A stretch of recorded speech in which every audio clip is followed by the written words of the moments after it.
Bloodlines 2 is like genuinely just a bad game. The only saving grace I think this game has is it's just like a very mid RPG, which isn't even really a compliment. It's just like, okay, well, it's not as bad as Mind's Eye. I played the first game a couple years ago. Obviously, my memory of it isn't super well versed, but I do remember that that game was so good. And despite my dementia of like losing a memory of games that I'll just forget entirely, I remember that the RPG, the story, the characters, and the dialogue in the first game were very memorable to the point that I can still remember a lot of the characters because they were well written and interesting. The world tries to make me smile, and everyone always wants to know who is that girl. Is that her areolas? However, that was completely lacking in Bloodlines 2. In Bloodlines 2, you didn't really care about a lot of the characters because a lot of their side quests and the plot revolving around the side quests were fetch quests.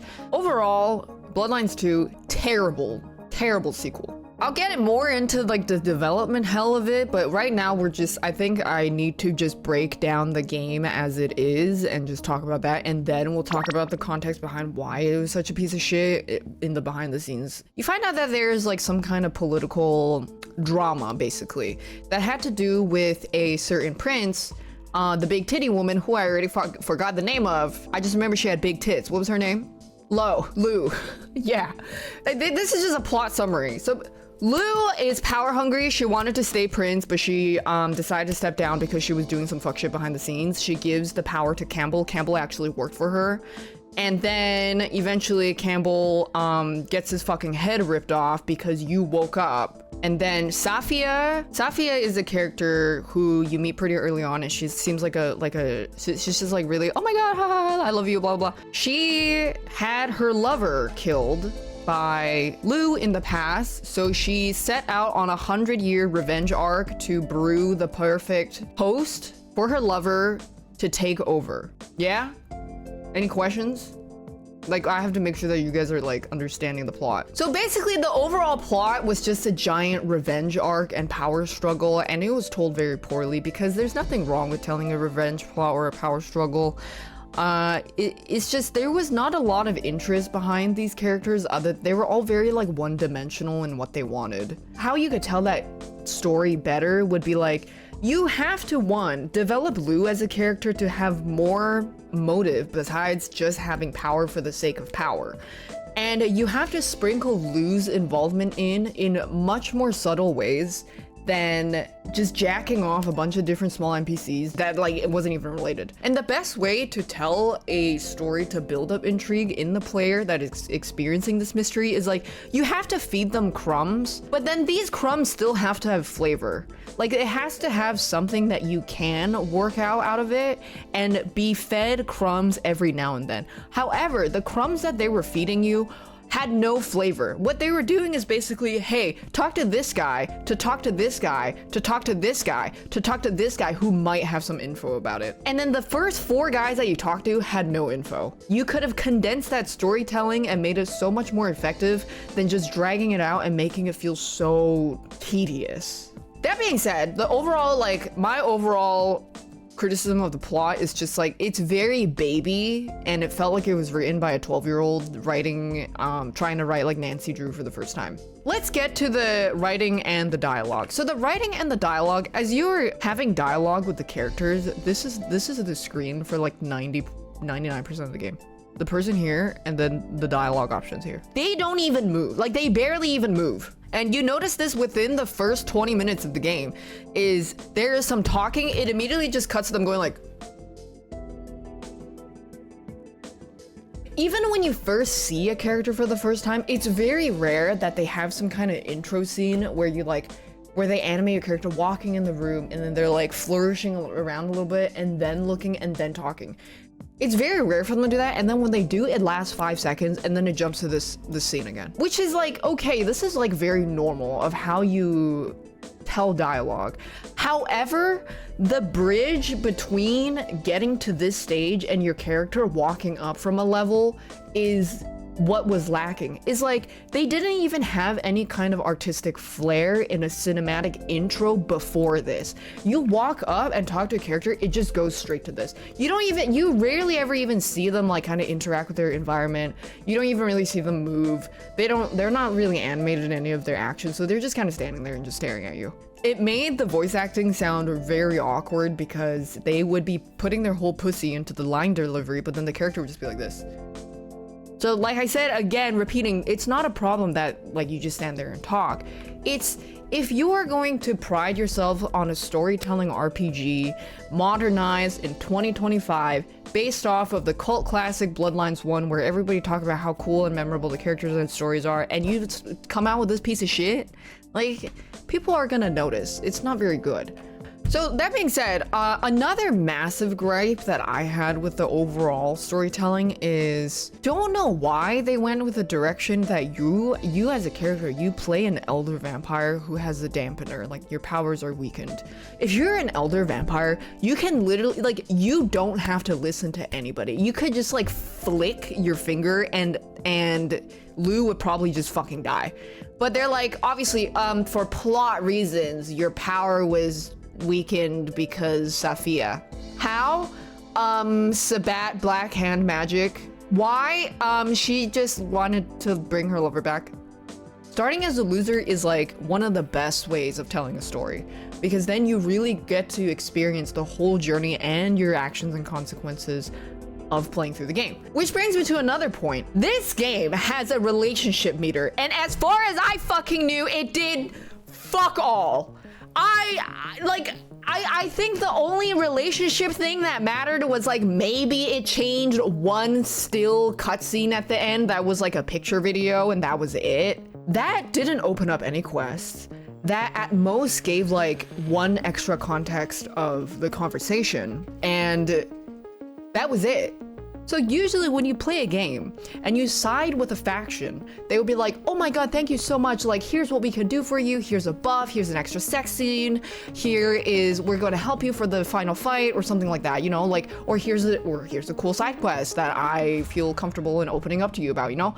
None of that, nothing. That's the big thing. So that was ass. And then there is no humanity level in the game, which I don't exactly remember how it worked in the first game, but the Masquerade, like if you broke the Masquerade in the first game, you gotta fucking restart that shit right away. In this game, I ran on all fours across the streets of Seattle like 80% of the time. The cops would be like, hey, and then I would just fucking crawl up a building, stand on it for 30 seconds, and then go back to running on all fours in the middle of the street.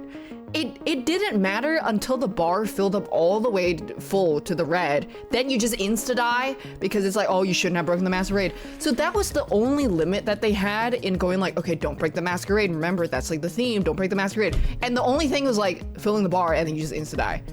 So what you do is you just fucking do whatever, just make sure it doesn't fill all the way and then just stand on a rooftop and wait for the thing to go down. And then the funniest thing about that is when you're trying to make the notoriety go down, you hear helicopters and sirens. There's no vehicles in the game that are moving. There's no helicopters in the game.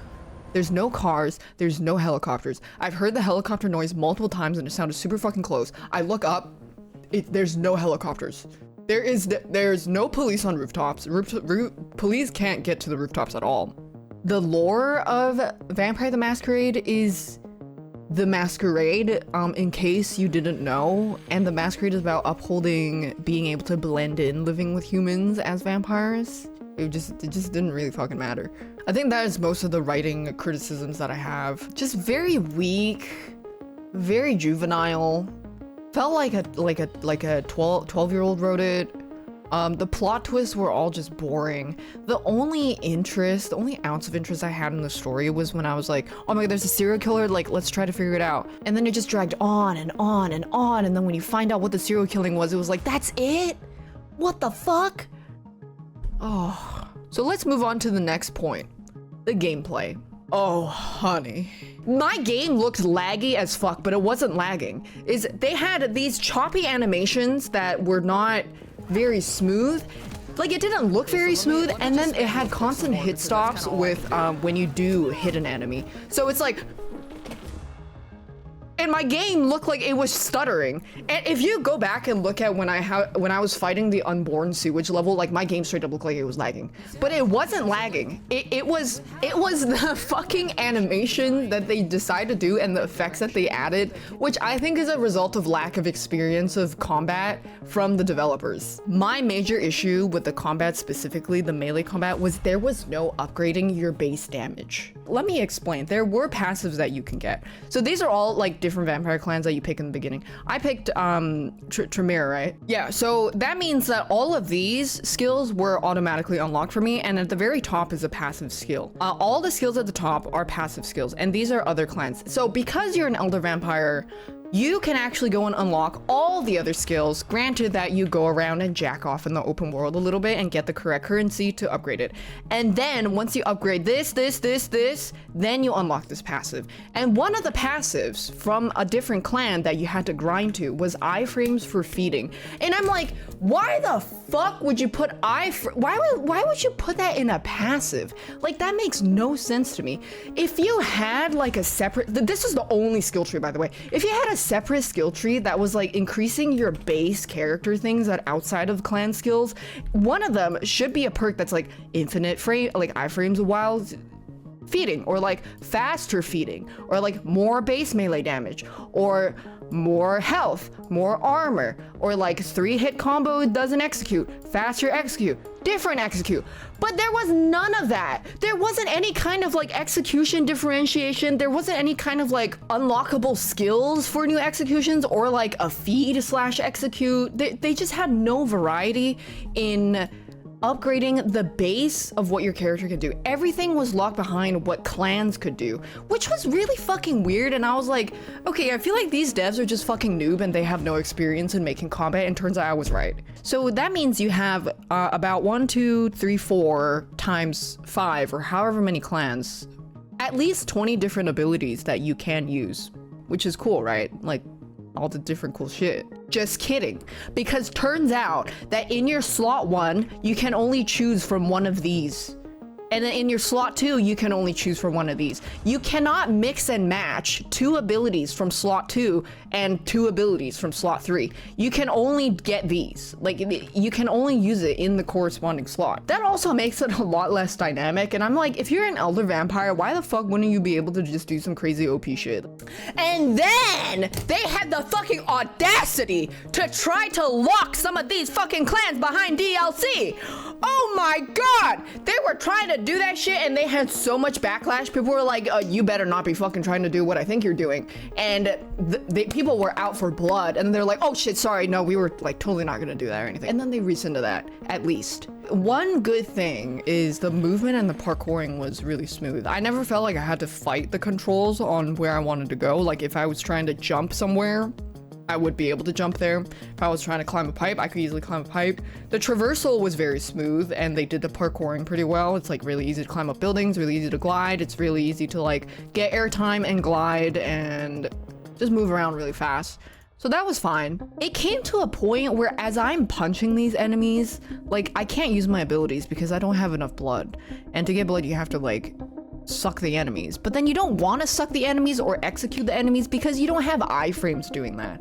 So in the middle of a fight, you're chopping heads, or like trying to chop heads, you're trying to regenerate mana, which is blood, and you're like, okay, I could press E to execute, which takes 3 business days, as they just pummel my ass because I don't have iframes for that, and then I'll just die because the trade's not even worth it, or I'll just keep punching them, and I can't even suck them for blood or mana because they'll just fucking kill me.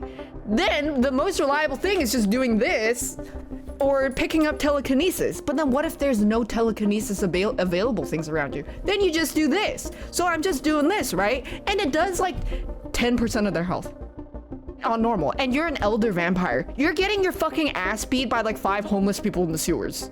And you die. And that's exactly what fucking happened. I'm like, why is there no base damage upgrade? I don't know. So, how I would have improved the combat is they would need to, one, give you a base skill tree upgrade, let you upgrade the abilities that you have, give you some more ability slots, and then open up access to upgrade, like unlocking other abilities without doing the shitty jacking off. But then that would also require them to make the open world aspects more fun, to get the currency to unlock the abilities. But no, most of it was me going like, telekinesis. And I mean, there were some recovery potions that you could have drank, but it wasn't like overall a reliable thing. The combat momentum was very fucking awkward because it was balanced around the fact that you had no iframes for executing and no iframes for sucking blood. To the level design.